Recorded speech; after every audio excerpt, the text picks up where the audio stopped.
네, 이슈 체크 코너로 이어가 보도록 하겠습니다. 오늘 지수는 보합권에서 움직이고 있는 가운데 또 조정을 받는 업종이 여러 눈에 띕니다. 그 가운데서도 오늘 화장품 업종 좀 조정을 받아가고 있는 상황인데요.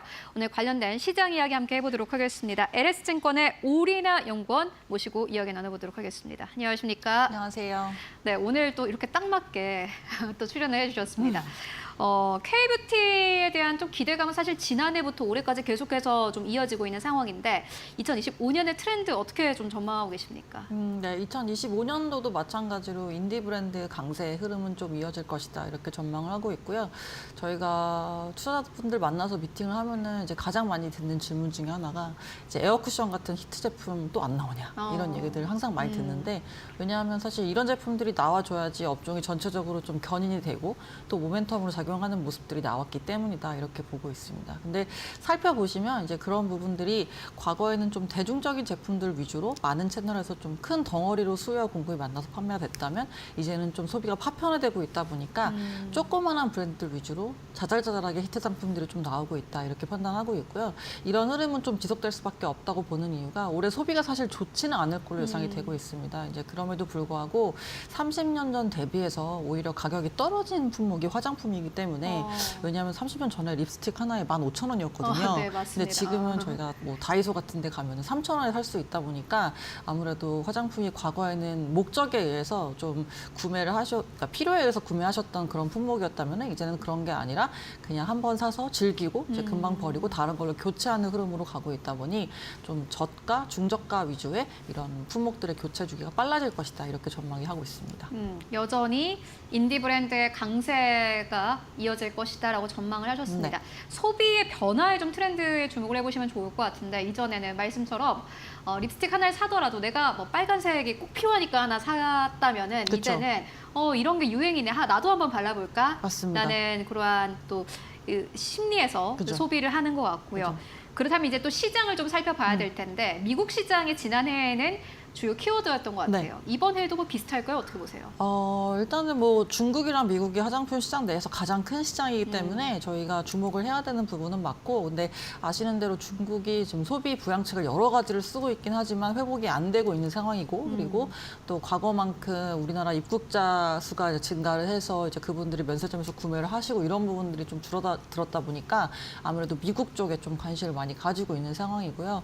뭐 아시겠지만 이제 2016년도부터 해서 쭉 미국 수입국 중에서 우리나라가 순위권에 들기 시작하다가 뭐 지난해 같은 경우는 1위를 기록을 했고요. 그러니까 미국이 전체 화장품 소비 중에서 이제 수입에 의존하는 비중이 한 30% 정도 되는데 이제 그 중에서 우리나라가 1등을 했다 이렇게 보시면 되겠습니다. 원래 통상적으로 프랑스가 이제 당연히 럭셔리 브랜드가 많다 보니까 1등이고요. 그리고 캐나다가 근방에 있기 때문에 2등인데 사실 변방에 이제 극동 아시아에 있는 우리나라가 이제 이렇게 높은 순위를 차지한다는 거는 그만큼 K뷰티에 대한 선호도와 이제 인기가 많다라는 걸 방증을 하고 있다 이렇게 보고 있고요. 근데 아무래도 많이들 우려하시는 부분이 이제 관세 내용일 리스크. 건데요. 예. 지금은 저희가 0% 관세를 적용받고 있습니다만은 아무래도 이제 보편 관세 10%가 부과가 됐을 경우에 이제 이런 부분들이 과거 대비 좀 소비자들이 구매를 꺼려하지 않을까 이런 부분들을 우려하시는 것 같아요. 근데 미국에서 지금 K뷰티가 가장 선호되는 가격군이 한 10불에서 20불 정도고 네. 이거는 소비자가 기준이고요. 저희 브랜드 업체들이 수입을 할 때 넘기는 도매가, 그러니까 B2B 봤을 때 거의 2배수를 매기기 때문에 한 5불에서 10불 정도의 수출을 하고 있다 이렇게 보시면 될 것 같습니다. 거기에 10%가 붙는 거기 때문에 그러면은 뭐 50센트에서 1달러 정도가 추가로 비용이 증가를 하는 거고 원가단에서 그래서 만약에 브랜드 업체들이 그걸 온전히 가격에 전가를 시킨다 하더라도 소비자가가 거의 뭐 한 700원에서 1,300원 그러네요. 사이가 오르는 거기 때문에 사실상 이거의 구매를 좀 제한하는 거로 작용을 한다 이렇게 보기는 좀 어려울 것 같고요. 그래서 이런 부분들이 오히려 이제 중국에서는 관세를 좀 더 높게 부과를 할 예정이다 보니까 중국에서 생산하고 있는 미국의 이제 저가 브랜드들의 그 경쟁력이 좀 없어지는 부분에 있어서 한국 브랜드들이 수혜를 받을 수 있는 부분이 있다 이렇게 전망을 하고 있습니다.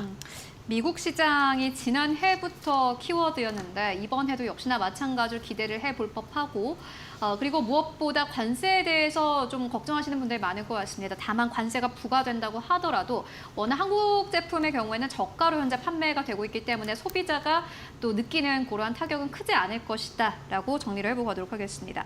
이번에는 중국 시장을 좀 살펴봐야 될 텐데 지난해의 키워드는 미국 시장이었습니다만 여전히 중요한 건 또 중국 시장이 아닐까 싶습니다. 네. 변화 어떻게 보고 계십니까? 중국이 이제 그동안에 우리나라 화장품 브랜드 그리고 ODM들의 실적을 이끌었던 주요 이제 요인이었었고, 그리고 매출처로 봤을 때는 면세점에서 팔리는 이제 부분들, 그리고 두 번째로 중국 현지 사업에서 팔리는 부분들을 이제 들 수 있겠는데요.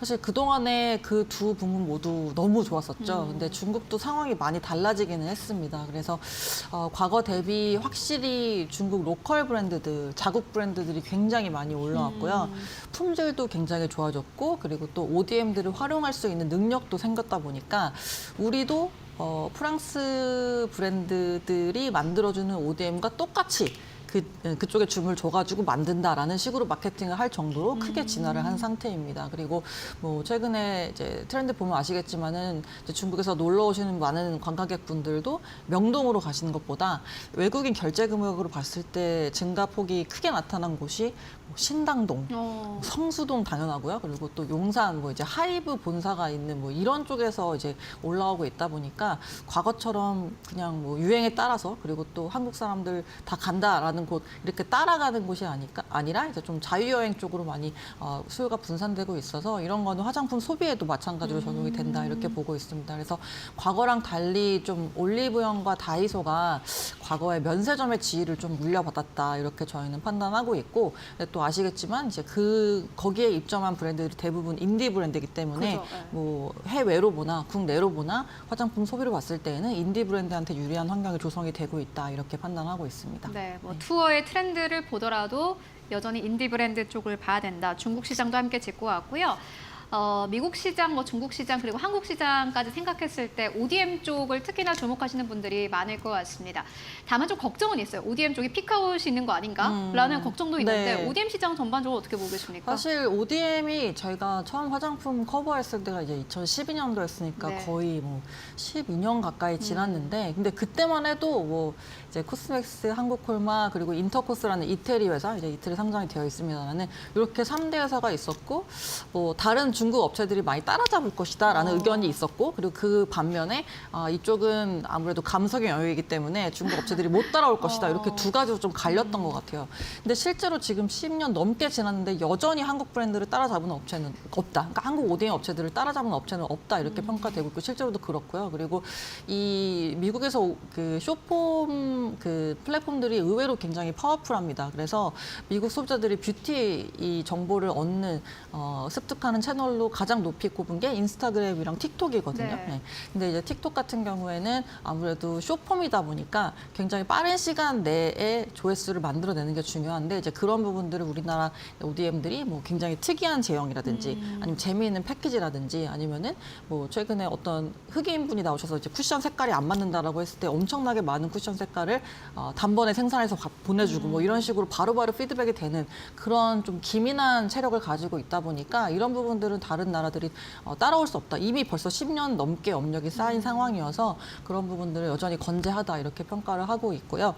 그래서 뭐 앞서 말씀드린 뭐 인디 브랜드 트렌드 그 뒷단은 결국에 이제 ODM 업체들이 있다 보니까 국내 해외 모두 이제 유리한 환경은 지속될 수밖에 없고, 또 브랜드들의 의존도 또한 높아질 수밖에 없다 이렇게 전망을 하고 있습니다. ODM 쪽에 좀 피크아웃이 오는 것이 아닌가 하는 걱정은 있었지만 막상 지금 소비되는 트렌드라든지 어떻게 화장품이 소비되는지의 환경을 보면은 ODM도 역시나 견제하다라고 보면 될 것 같고요.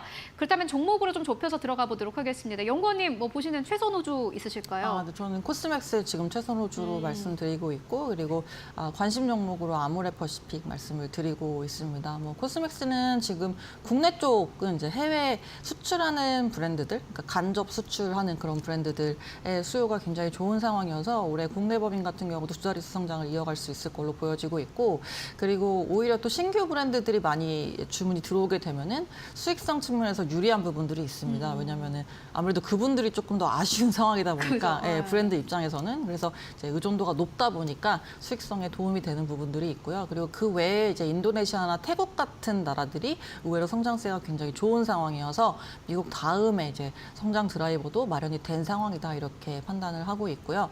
아모레퍼시픽 같은 경우는 지금 코스알엑스 이제 브랜드가 미국에서 인기를 워낙에 끌면서 주가를 그동안 견인했던 모습이었는데 이제 이런 부분들이 약간은 좀 상반기까지는 가격을 정상화하는 데 있어서 좀 작업이 들어갈 거다 보니까 슬로우할 수는 있다 이렇게 보고 있습니다. 근데 그럼에도 불구하고 이제 코스알엑스 다음에 이니스프리, 에스트라 그리고 라네즈 이런 다른 브랜드들이 지금 미국에서 좋은 반응들이 나오고 있어서 이쪽이 이제 매출액이 좀 올라온다면은 이런 부분들이 주가에 모멘텀을 작용할 수 있다 이렇게 전망을 하고 있습니다.